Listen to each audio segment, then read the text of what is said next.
I was never the loudest guy in the room.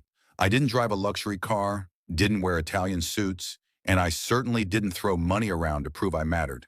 I had grit, I had loyalty.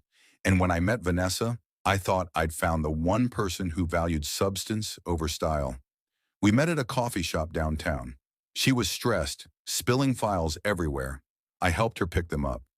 She was a rising star in political consulting, sharp, ruthless, and beautiful.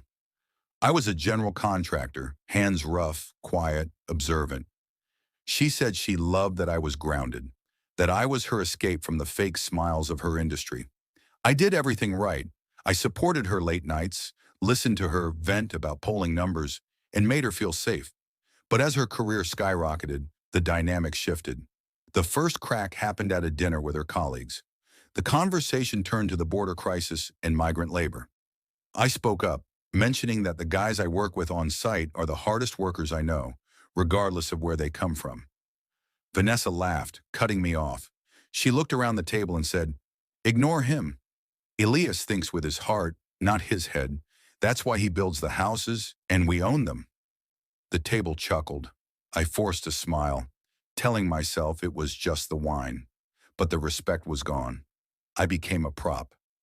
The breaking point came 2 weeks later at a massive fundraiser. The room was filled with senators and donors. I was standing by her side when a wealthy donor gestured to me and asked Vanessa, "So, is this the future husband?" Vanessa didn't even look at me. She swirled her champagne, smirked, and said, "Elias? Oh, God, no. He's just a palate cleanser. You know, something simple to pass the time until the real power couple era begins." The donor roared with laughter. I stood there, frozen. I looked for a hint of a joke in her eyes, but all I saw was arrogance. She wasn't drunk. She was just honest. I didn't cause a scene. I didn't yell. I nodded politely to the donor, set my glass on a passing tray, and walked out the front door. I didn't text her. I didn't block her. I just deleted her existence from my life.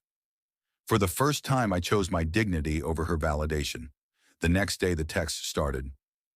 "Where did you go? Are you seriously sulking? Babe, it was just politics. Grow up." I answered none of them. By day 3, the tone shifted to panic. 12 missed calls. Voicemails of her crying, saying she was stressed, that she didn't mean it. She even showed up at my construction site. I saw her from the scaffolding, looking small and desperate in the dirt.